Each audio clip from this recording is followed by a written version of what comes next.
teman-teman belum memiliki buku, jadi kemudian kita andalkan catatan yang ada di handout yang dikirimkan.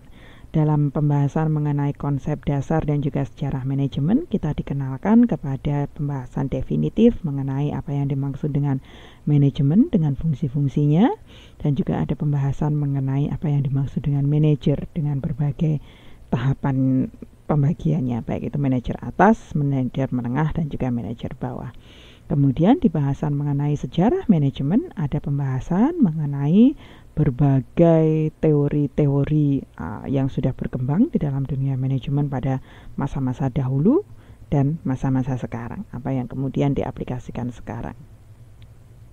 Pembahasan dasar mengenai manajemen tersebut juga diperkuat dengan pembahasan mengenai lingkungan organisasi, untuk menjelaskan kepada kita bahwa ada elemen-elemen langsung, elemen-elemen tidak langsung, elemen internal, dan juga elemen eksternal yang bisa terlibat di dalam perusahaan kita. Nah, 3 pembahasan itu, konsep dasar, sejarah manajemen, dan juga lingkungan organisasi, menjadi dasar bagi pembahasan lebih lanjut untuk membahas mengenai fungsi-fungsi manajemen. Seperti pertanyaan terakhir yang tadi sudah disampaikan, apakah fungsi dari manajemen, perencanaan, pengorganisasian, kepemimpinan, dan juga pengawasan. Modul 3 terkait dengan perencanaan dan pengambilan keputusan menjelaskan kepada Anda apa yang harus diperhatikan untuk melakukan aktivitas perencanaan sebagai fungsi pertama dari sebuah manajemen atau manajer di dalam sebuah perusahaan. Didasarkan kepada aspek perencanaan dan pengambilan keputusan, kita kemudian membahas di aspek selanjutnya, yaitu pengorganisasian. Di dalam bahasan mengenai pengorganisasian, kita bahas mengenai pada saat itu adanya berbagai macam struktur organisasi. Kita lakukan pembahasan ini pada saat pertemuan langsung yang ada di Taipei. Kita jelaskan ada struktur organisasi dibedakan bisa berdasarkan fungsi, berdasarkan divisi, berdasarkan geografis, berdasarkan produk yang dihasilkan, berdasarkan konsumen yang yang dilayani.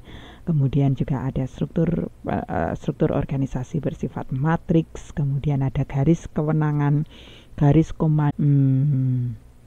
koordinasi, juga ada garis lini. Pada saat itu kita sudah bahas mengenai hal tersebut. Sampai kemudian selanjutnya kita membahas mengenai pendelegasian dan pemberdayaan sebagai salah satu cara untuk melakukan kepemimpinan yang ada di dalam perusahaan kita. Ada pernyataan yang kemudian menjelaskan secara rinci apa yang dimaksud dengan pendelegasian dan pemberdayaan.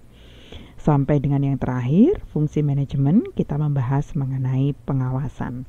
Aspek-aspek yang dilakukan dalam kita melakukan pengawasan, baik dasar dari pengawasan tersebut apakah kuantitas, apakah kualitas, atau berdasarkan kepada dasar yang lain, serta metode-metode yang digunakan, manajemen by objective, manajemen by exceptions, dan juga berbagai metode yang lain. Nah, pertama kita membahas mengenai penjelasan dasar, baik itu lingkungan, konsep dasar, dan sejarah. Selanjutnya kita membahas mengenai berbagai fungsi dari manajemen, planning, organizing, leading, dan juga controlling. Pembahasan selanjutnya mengantarkan kita kepada pembahasan yang jauh lebih luas untuk memperkompleks atau melengkapi pengetahuan kita mengenai dunia manajemen, baik itu terkait dengan strategi bersaing, organisasi belajar, dan juga budaya organisasi.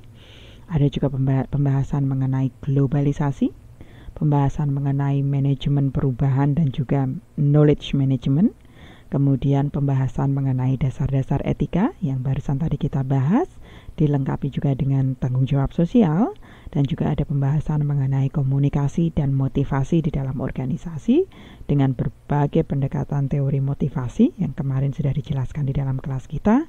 Dan hari ini kita membahas mengenai good corporate governance serta good governance.